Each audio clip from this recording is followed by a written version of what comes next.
하나님의 말씀은 시편 23편 1절에서 6절까지 말씀을 봅니다. 여호와는 나의 목자시니 내게 부족함이 없으리로다.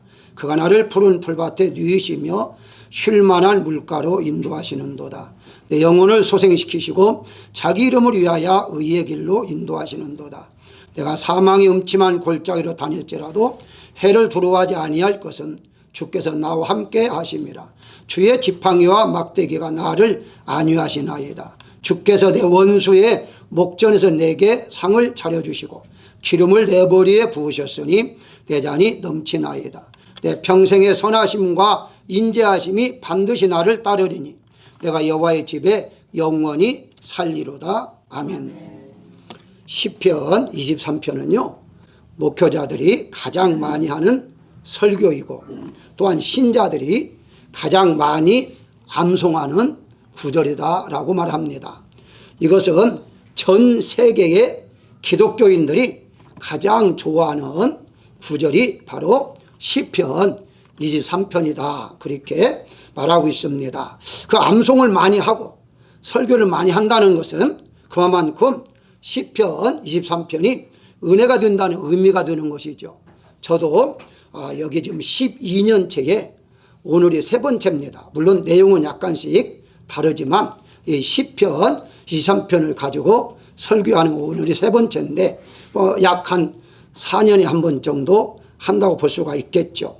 어떤 경우는요 이제 하려고 해도 똑같은 것이기 때문에 반복할 수가 없지만 시편 23편은 해도 또 다른 말씀들이 계속 나오기 때문에 이렇게 편한 마음으로 오늘은 여러분 너무 잘하니까 평안한 마음으로 말씀을 들으시면 좋겠습니다. 특별히 한국 사람들은요 이 시편 23편을 너무 좋아해서 각 지역마다 방언으로 인터넷에 들어가 보면 다 나와 있습니다. 전라도 방언 그리고 뭐 경상도 심지어 평안도까지 이북까지도요 읽어보면 너무 재밌어요. 이렇게 그 지방 말로서 이걸 그대로 이렇게 번역을 했습니다. 어쨌든 여러분들이 시간이 되면 한번 인터넷에 검색해 보면 금방 아마 나올 거예요. 어쨌든 그 정도로 한국 사람들도 좋아하는 말씀이다. 이렇게 이제 보시면 되는데요. 오늘 23편에 이제 핵심이 세 가지의 동사입니다. 사람들이 왜 좋아하느냐? 이게 동사 때문인데요. 먼저 2절에 보면 인도하시는 도다. 그리고 두 번째 4절에 나와 함께 하심이라. 그리고 또 4절에 나를 안위라면 위로거든요. 위로하시나이다. 이게 바로 다 동사로 되어 있는 것인데 핵심 중에 핵심은요 이제 1절에 나의 목자가 되어주시고 마지막 6절에 반드시 이루시겠다 하는 말씀, 이게 바로 핵심이다 이렇게 이제 보시면 됩니다. 그래서 오늘 제목이 부족함이 없는 생활이라는 데에 대해서 은혜를 나누고자 하는데요. 첫 번째 우리가 생각할 것은요 부족함이 없다는 정확한 뜻의 첫 번째는 무엇인가? 여호와가 나의 목자이기 때문이다 이렇게 말씀을 드릴 수가 있습니다. 1절에 보게 되면 내가 부족함이 없으리로다. 이 정확한 뜻이 무엇인가? 대부분의 분들은 내가 부족한 것을 하나님이 채워주시기 때문에 내가 부족함이 없다 이렇게 이제 알고 있어요. 틀린 말은 절대 아닙니다. 왜냐하면 우리가 부족한 거 하나님이 아셔서 채워주시기 때문에, 그래서 채움받으니까 부족함이 없다 이렇게 말할 수 있죠. 자, 그렇다면 우리가 한번 달리 한번 생각해 보자는 거죠. 만약 하나 채워주지 않으면 어떻게 할 것인가 하는 거죠. 여러분들이 부족한 것마다 구해서 다 100% 응답받나요? 아닐 수도 있잖아요. 자, 그럴 때에 과연 채워지지 않는다고 해서 하나님이 나의 목자가 안 된다 이렇게 말할 수는 없잖아요. 마치 아버지를 이제 있는 자녀가 부모에게 무엇을 이제 원했을 때에 주면 나의 아버지다 어머니다 이렇게 말하는데 원하는 대로 안 주면 아빠 아니 아저씨야 이렇게 말할 수는 없다는 거거든요.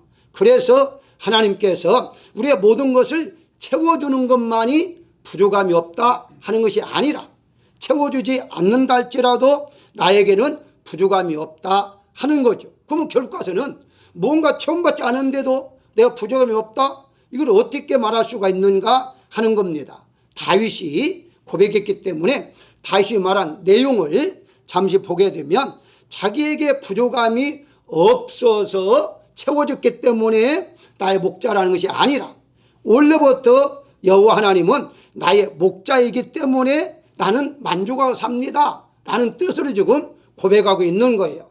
다시 말씀드리면 바로 나의 목자이기 때문에 부족함이 없도록 채워주시는다 하는 것과 나의 목자이기 때문에 부족함이 없다는 것과 뭐가 다르냐? 그 말이 아니냐? 아닙니다. 무슨 말이냐면 자기의 부족함이 없이 채워주기 때문에 나의 목자라기보다도 그것도 맞지만 원래부터 나의 목자이기 때문에 나는 부족함이 있어도 없어도 나는 부족함이 없다고 생각하면서 만족하면서 사는 거다 하는 것을 지금 말하고 있는 거죠. 다시 말씀드려 다윗이 이렇게 말할 때에 부족함이 전혀 없었느냐? 아니에요. 뭐 도망도 다니고 생명 위협도 느끼고 여러 가지 고통을 많이 당했지만은 나는 부족함이 없다 라고 말하고 있는 것은 뭔가 다른 것으로 이제 부족함이 없다는 것을 의미하는 거죠. 그게 바로 하나님이 나의 목자가 되어주시기 때문에 자기는 부족함이 없도록 살고 있다라고 말하는 거죠. 다시 말씀드리면 하나님이 나의 목자가 되신다면 환경과 처지, 형편에 상관없이 나는 여전히 하나님부터 만족하며 살겠습니다 하는 거죠. 이게 바로 믿음인데 우리가 잘 아는 대로 믿음이란 시제를 따라서 과거, 현재, 미래로 나눈다면 과거는 믿었고 지금은 믿고 있고 앞으로는 믿을 것이잖아요. 그렇잖아요. 자, 그런데 아브라함은 보십시다. 성경의 대부분이 다 그 시제에 따르면 미래에 대한 약속을 믿는 것인데 예를 들어서 아브라함을 하나님께 불렀을 때 어떻게 합니까? 창세기 12장 2절에 잘 알잖아요. 내게 복을 주어 내 이름을 창대하게 하리라. 지금 창대가 아닙니다. 앞으로 창대가 할 것이다. 그러고 난 다음에 쭉 약속을 해요. 그 약속들이 다 무엇이냐? 아직 이루어지질 않았어요. 이루어지지 않은 상태 속에서 약속한 것을 아브라함이 믿었다는 거예요. 그때는 이삭도 아직 없었어요. 근데 자녀를 주겠다고 하니까 줄 것을 믿었다는 거예요. 그럼 결국은 믿음은 무엇인가? 믿음이란 현재도 중요하지만 미래에 하나님 나를 이렇게 해 주실 것이다 하는 것을 믿는 거. 그게 바로 믿음인데 성경 전체에 100%로 나눈다면 대부분 약 89, 90%는 미래에 대한 하나님의 약속을 믿는 믿음이 나는 거예요. 다시 말씀드리면 여러분들 믿고 있는 것은 과거에 지나간 믿고 있는 게 아닙니다. 지나간 것은 감사하죠. 아, 그때 하나님이 나를 이렇게 해주셨으니까 해주셨다 이렇게 감사하죠. 그럼 믿는 건 아니잖아요. 이미 지나갔잖아요. 우리가 믿는 뭡니까? 하나님의 약속에 따라 앞으로 나를 이렇게 이끌어 주실 거야. 내가 원하는 대로 하나님의 뜻대로 이루어질 거야. 그걸 믿는 거죠. 그걸 믿었기 때문에 다윗은 현재 없지만 부족한다 할지라도 미래에 채워줄 것을 믿으니까 나에게는 부족함이 없다라고 고백할 수가 있었다는 것입니다. 그래서 오늘 본문에 부족함이 없으리로라 하는 그 단어가 바로 히브리나 영어만 보더라도요 미래형으로 되어 있습니다. 현재도 과거도 아니에요. 미래형으로 되어 있어요. 한마디로 말하면 지금 부족하지만 앞으로 채워줄 것을 믿습니다. 그게 부족함이 없다는 말은 채워줄 것이니까 하나님께서 함께 하실 것이니까 부족함이 없을 것이다 라고 그렇게 미래형으로 말하고 있는 것을 볼 수가 있습니다. 그렇습니다.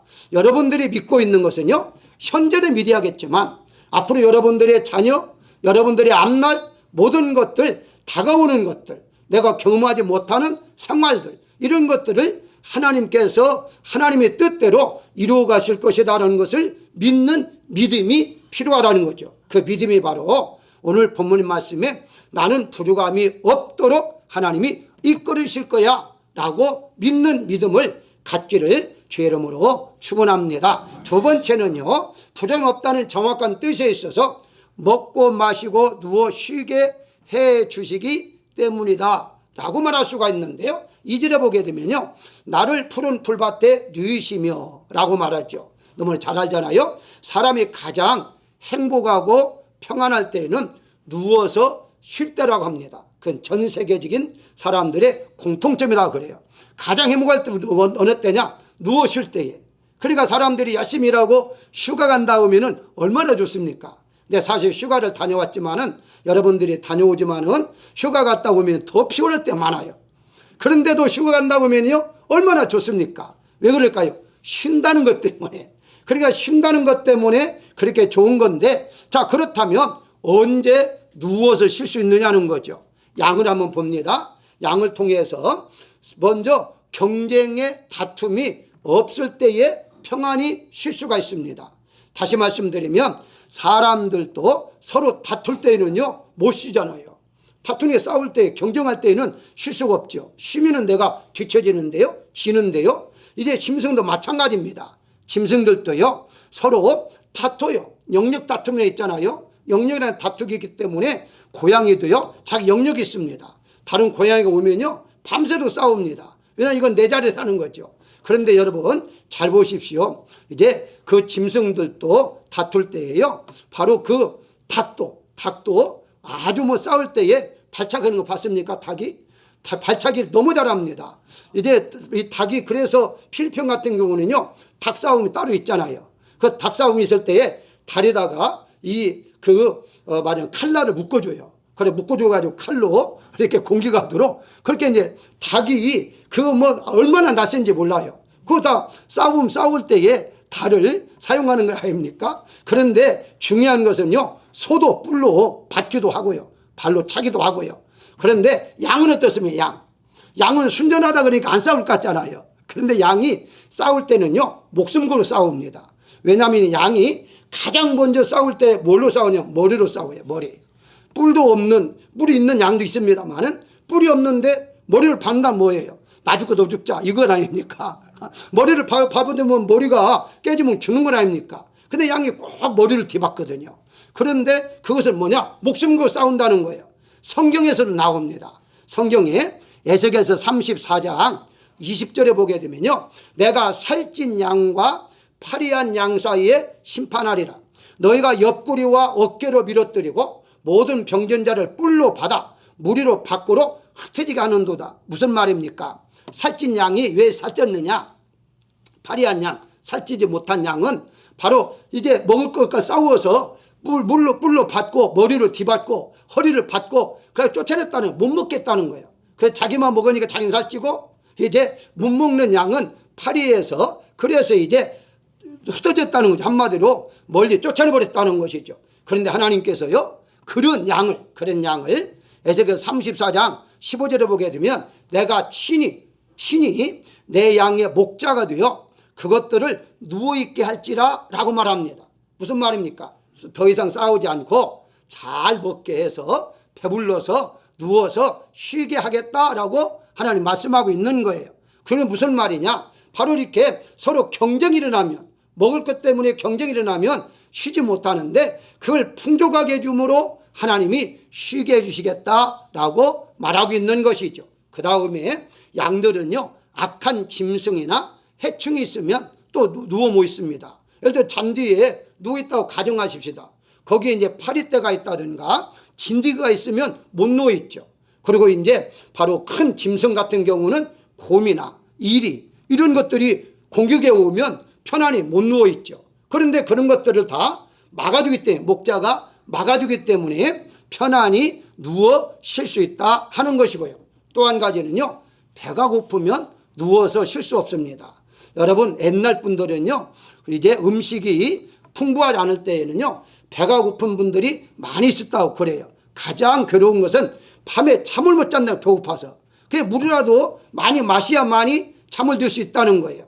그 정도로 배고프면 잠도 못 잘 정도로. 자, 그러다 보면 어떻습니까? 잠을 못 자니까 병이 들죠. 그렇게 결국 가서는 자라지도 못하고 번식도 못하고, 그러면 이제 버림바 될 수밖에 없다는 것이죠. 그래서 하나님께서는 바로 목자가 친히 되어주어서 먹을 것을 풍족하게 해주심으로 말미암아 배고프지 않고 편히 쉬게 한다는 거예요. 다시 말씀드리면 왜 누워 쉬느냐 할 때 본문에 보니까 잘 풀을 뜯고 먹고 배부르니까 누워서 쉬고 있다 이렇게 말하고 있는 거죠. 뿐만 아닙니다. 쉴만한 이라는 표현을 하잖아요.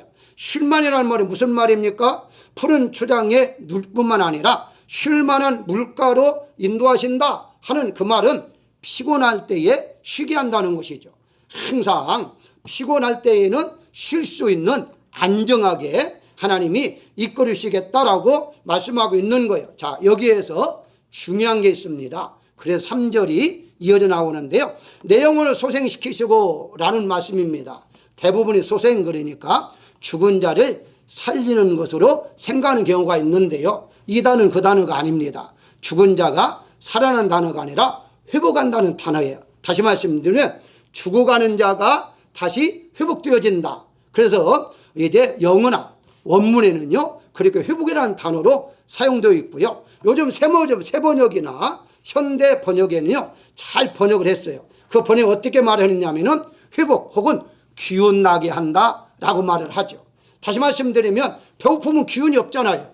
하나님께서 먹을 것, 생활에 안정감을 잘 먹게 하니까 기운이 난다는 거예요. 회복이 된다는 거예요. 그렇게 하나님께서 회복시켜주는 목적까지 말하잖아요. 왜 그렇게 잘 먹이고 편히 쉬게 하느냐라고 했을 때에 바로 회복을 해서 의의, 이제 그 자기의 이름, 하나님의 이름을 위하여 의의 길로, 의의 길이 뭐죠? 믿음의 길이잖아요. 믿음의 길로 가게 하시기 위해서다라고 말하고 있잖아요. 쉽게 설명하면요, 하나님께 여러분들에게 복을 주어서 잘 먹고 잘 살게 하는 것은 믿음 생활 잘하도록 하는 것입니다. 그런데 어떤 경우에 부자 되고 잘 되니까 믿음이 점점 약해지고, 나는 약해진 건 괜찮는데 아예 교회에 멀리 떠나서 안 다니는 사람이 있어요. 그것은 아니다는 거예요. 하나님께 왜 그렇게 건강 주고 잘 살게 하느냐 할 때에 의의 길, 믿음의 길을 끝까지 가게 하기 위해서 하나님이 복을 줬다는 거예요. 그래서 누구나 다 마찬가지겠습니다만은 특별히 잘 사는 사람들, 옛날보다 형편이 좋아졌다면 좋아진 만큼 이상으로 믿음 생활도 더 잘히 한다는 것인데 세상은 그렇게 되질 않아요. 예를 들어 한번 들어볼까요? 어디 놀러를 가고 싶어도요, 돈 없을 때는 놀러도 못 간 사람이 사업이 잘 되고 돈 벌으니까 이제 놀러도 다닙니다. 그 잘못된 게 아니죠. 문제는 뭐냐면 예배 시간도 빠지고 놀러 다닌다는 게 문제죠.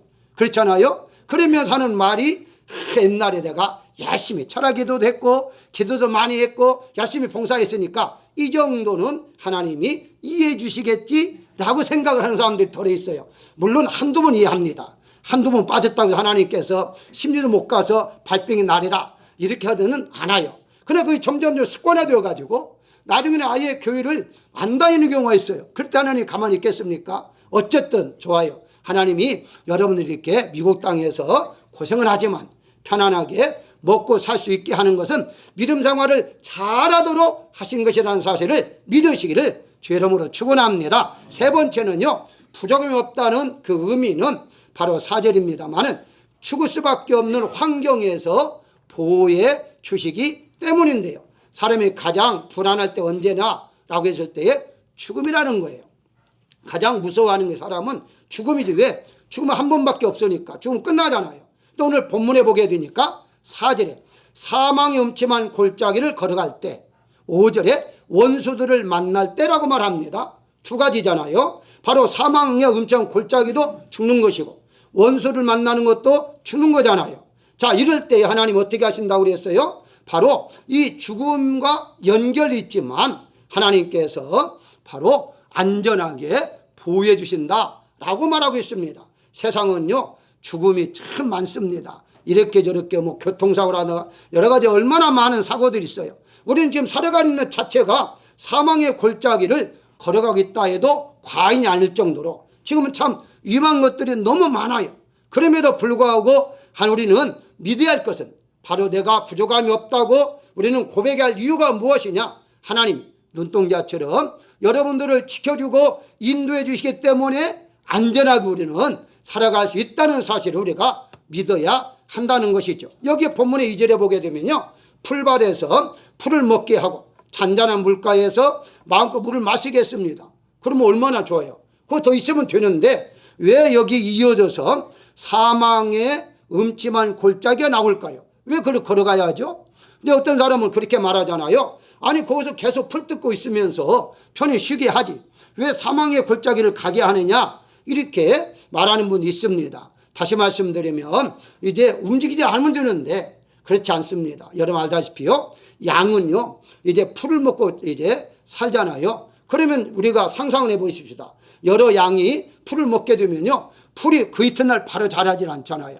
그럼 풀을 먹다 보면요, 다 먹어도 자랄 때까지는요 시간이 가게 돼 있어요.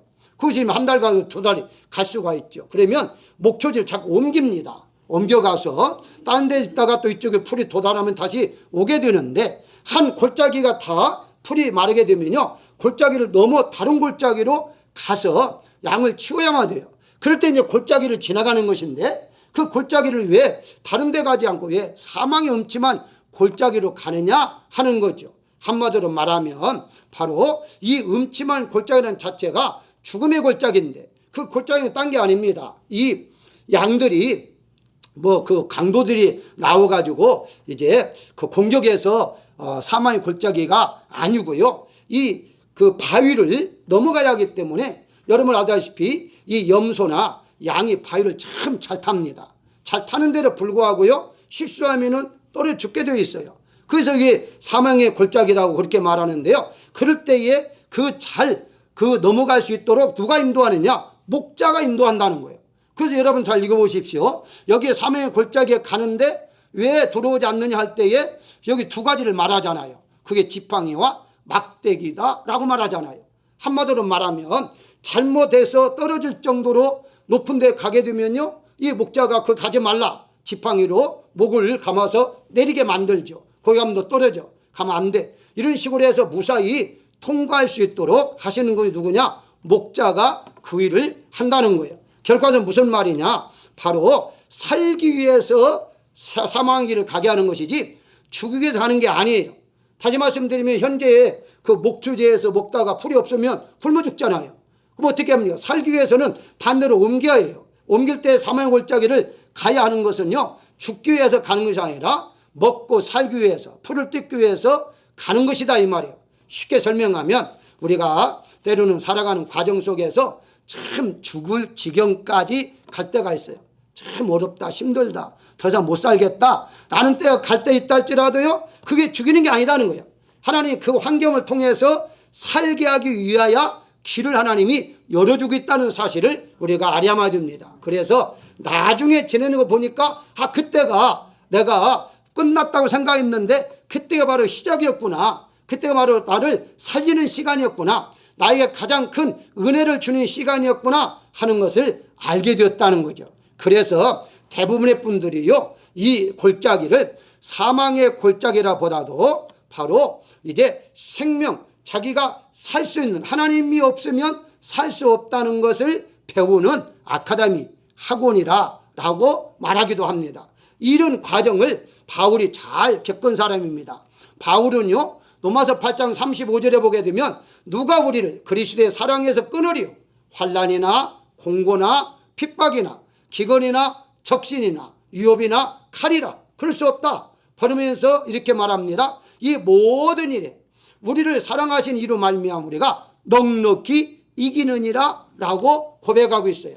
바울이 그런 사망의 골짜기 같은 생활을 할 때에 하나님이 그때 함께 하셨고 능히 그 골짜기를 지나가도록 이길 수 있도록 하셨다고 고백하고 있는 것을 볼 수가 있습니다. 그렇습니다. 우리는 생활 속에 정말 이제 죽을 수밖에 없는 상황이 있다 할지라도요, 여러분들은 염려하지 마시고요, 오늘 본문 말씀대로 하나님께서 안전하게 우리를 이끌으신다는 사실을 믿어야 할 것이고요. 또 하나가 이제 생명을 위협하는 게 또 하나 있었죠. 원수죠. 5절에 보니까 주께서 원수의 목전에 내게 상을 차려주시고, 뭘 말하죠? 원수들 앞에서 이제 잔치를 베풀으셨다는 것인데, 그 말은 무슨 말입니까? 원수를 굴복시켰다는 거 아닙니까?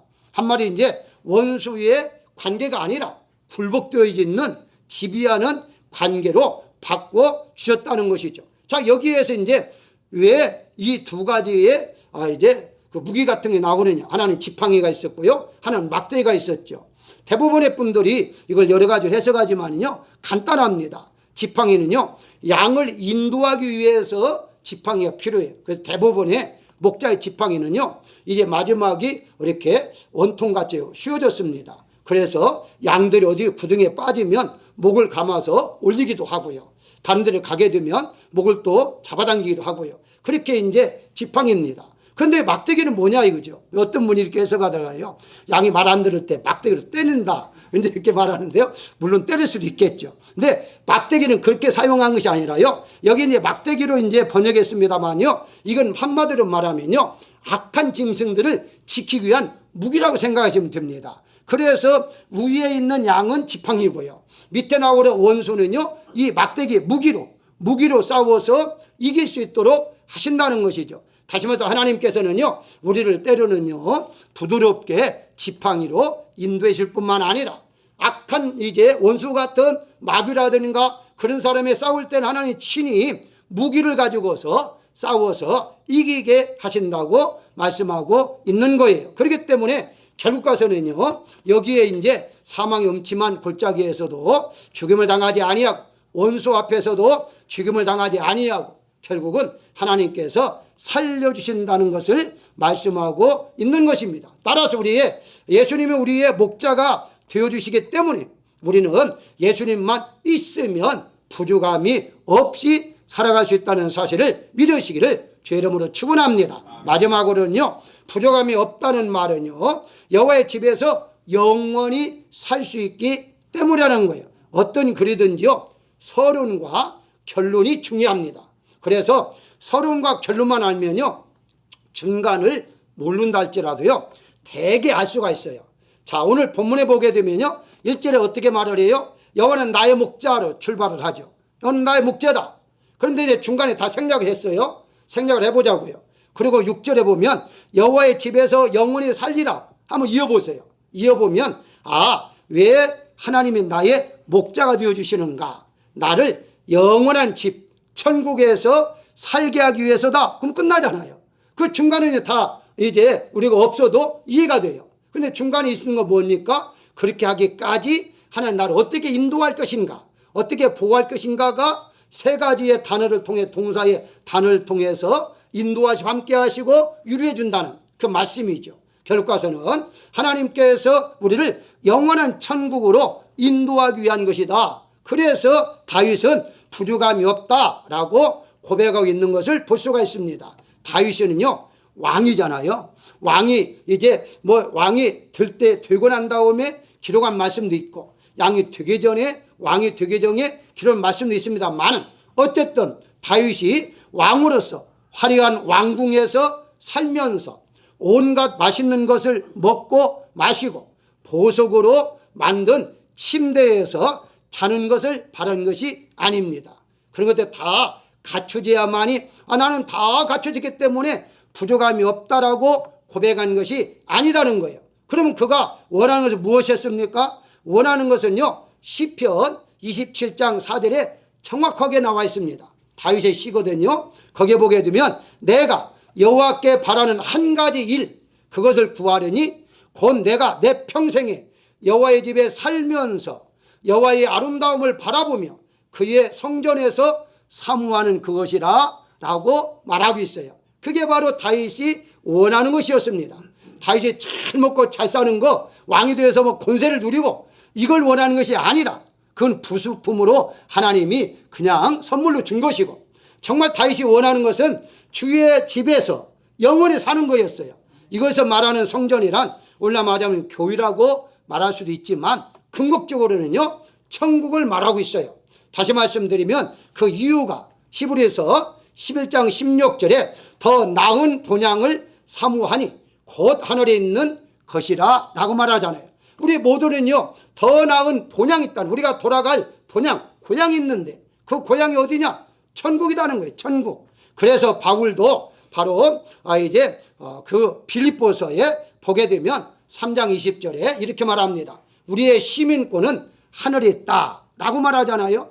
결국 우리는 이 땅에 살다가 영원한 천국에 가게 되는데, 천국에 가서 영원히 사니까, 예를 들어서 이 세상에 있어도 없어도 나는 만족하고 살 거야, 부족함이 전혀 없어. 왜냐? 천국에 영원히 살기 때문에. 이런 고백이 있죠.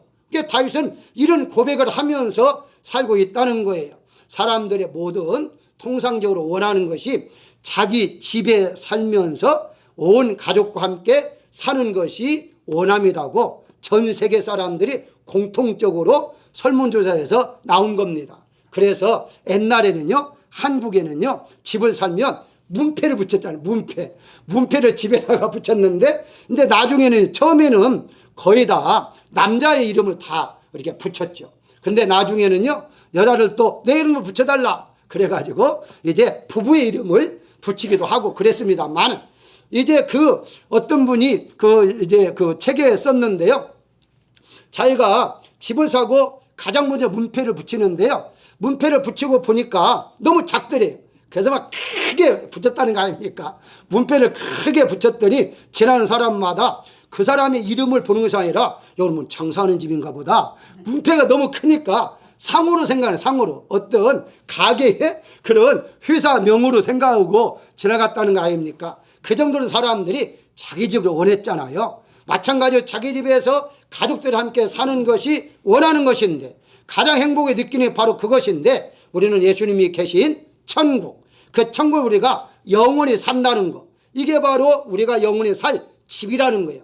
이 세상은요, 이제 있다가 없어진 게 집이지만 영원히 없어지지 않을 천국, 거기에서 온 가족들, 우리가 우리 조상들도 있을 것이고, 현재 우리가 함께 믿음의 생활하는 우리 형제 자매들 있을 것이고, 이런 분들이 함께 모여가지고 영원히 산다는 거, 그게 바로 이 다윗에게서는 만족한 거예요.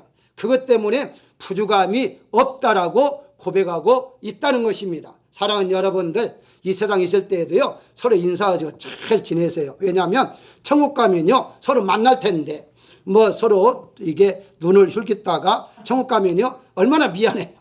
그러니까 큰 소리 쳤다가도 너 큰 소리 쳤지 그럴 리 없겠지만, 또 그걸 또 끝까지 기억했다가 또 물어보면 어떻게 말하겠습니까? 어쨌든 우리는요, 이 세상에서 천국 생활을 현재 누리면서 살아가야 하는 것인데, 이게 바로 이 다윗이 말한, 나는 영원한 집에 천국에서 영원히 사는 것이 나의 소망이다, 나의 사모하는 것이다, 이렇게 고백하는 것처럼 여러분들이 그렇게 고백이 되어지기를 바랍니다. 시편 84장 10절에서도요, 주의 궁전에서 한 날이 다른 곳에서 첫날보다 낫고, 악인의 장막에 사는 것보다 하나님의 성전 문지기로 있는 것이 좋다고 고백하고 있는 것도 보여집니다. 사랑하는 여러분들, 이 세상에서요, 아무리 첫날을 기쁘게 산다 할지라도요, 하나님의 전에서 이와 같이 예배 생활하는 1시간 하나님 앞에 드리는 예배가 더 낫다는 사실을 우리가 깨달아야 하는 거죠. 일반 사람들은 모르겠죠. 그러나 우리가 정말 천국에 가서 살면서 그것에 이제 그때야 느낄 겁니다. 정말 그때가 행복했구나, 정말 행복했구나 하는 것을 알게 된다는 사실입니다. 천국이라는 것은요, 하나님의 나라라고 그래요. 그래서 이 마태복음만 천국으로 번역했고요, 다른 데는요 다 하나님의 나라 혹은 하늘나라 이렇게 번역했어요. 근데 더 정확한 것은요, 하나님이 다스리는 장소, 이렇게 해석하는 것이 천국입니다. 의미가. 그러면 내세 가서 영원히 사는 천국도 있지만, 현재 여러분들 마음속에 삼위일체 하나님께 계시잖아요. 그러면 예수님 여러분들을 다스린다면 바로 여러분들 마음이 이미 천국이 이루어진 거예요. 그렇다면 천국 생활을 이 세상에서도 하면서 살아갈 수가 있다는 것입니다. 그래서 우리가 살아가는 과정 속에 참 요즘 사는 게 지옥이야, 이런 고백이 여러분들 위해서 나오면 안 돼요. 세상 사람들은 가능해요. 죽지 못해 살아, 이런 말도 가능해요. 그런데 우리 기독교인들은요, 사는 게 천국이야, 이런 고백이 나와야 됩니다. 왜냐? 아닌데, 지금 현재 아니잖아요. 천국 생활 아닌데. 근데 다윗이 그랬잖아요. 그렇게 되어질 줄 믿습니다라는 것이 부족함이 없다고 오잖아요. 현재 이루어져도 좋지만 이루어지지 않았다 할지라도 나는 천국 생활이야, 하나님 그렇게 약속하셨어, 천국 생활 하도록 이끌어 주실 거야, 그래 나는 만족해야, 나는 부족함이 없어, 그래서 나는 불평도 없다라는 생각으로 살아가는 것이 오늘 말씀의 핵심이 되겠습니다. 결론적으로 말씀을 드리면요, 100개 중에서 99개가 없어도 부족합니다. 그건 정말 부족한 거죠. 근데 반대로 생각합니다. 100개 중에 하나만 없어도요 부족한 거예요. 그건 99개만 없어도 부족한 게 아닙니다. 하나만 없어도. 만약에 예를 들어서 여러분들이 렌트를 이제 줄 때에 만약에 2,000불에서 가정하십니다. 거리에서 거기에서 10센트만 부족해도요 렌트비 안 돼요. 보태서 렌트비를 내야 해요. 그게 조금 1센트만 부족해도 그건 부족한 거예요. 근데 놀라운 것은요 바로 이 세상에서 모든 사람이 100% 만족하며 사는 사람이 없다는 거예요. 그 이유가 어디가 있느냐라고 했을 때에 로마서 3장 10절에 보게 되면 의인 없나니 한 사람도 없다 그러잖아요. 그 말은 다시 말씀드리면 인간은 죄성이 있기 때문에 만족하며 살 수가 없다는 거예요. 그래서 100% 가진 사람이 있을 수도 없고 있다 할지라도 이 사람은 늘 부족함을 가지고 살 수가 있는데, 그럼 우리 어떻게 만족하면서 부족함이 없이 사느냐라고 했을 때에 중요한 건 오늘 본문 말씀에 여호와는 나의 목자가 되어주신다고 하잖아요. 자, 그러면 예수님이 나에게 오실 때에 채워지는 거죠. 다시 말씀드리면 내가 99%가 모자라도 예수님은 완벽한 분이시니까, 완전한 분이시니까 그분이 나에게 오면 내가 100% 채워지는 것이고, 내가 1% 모자란다 할지라도요 그분이 바로 나에게 오심으로 말미암아 내가 100%를 채우게 되니까, 많이 모자라도 적게 모자라도 모자라는 모자란 것인데 예수님이 완벽한 분, 완전한 분이신 예수님이 우리 안에 오심으로 말미암아 우리는 100% 채워짐으로 부족함이 없이 살아갈 수가 있다는 것입니다. 사랑하는 여러분들, 이제부터 지금도 그렇게 살고 계시지만 나는 항상 예수님으로 말미암아 의에서 통해서 나는 만족하면서 살고 있습니다라는 고백이 여러분 입술에서 나오시기를 주의 이름으로 축원합니다.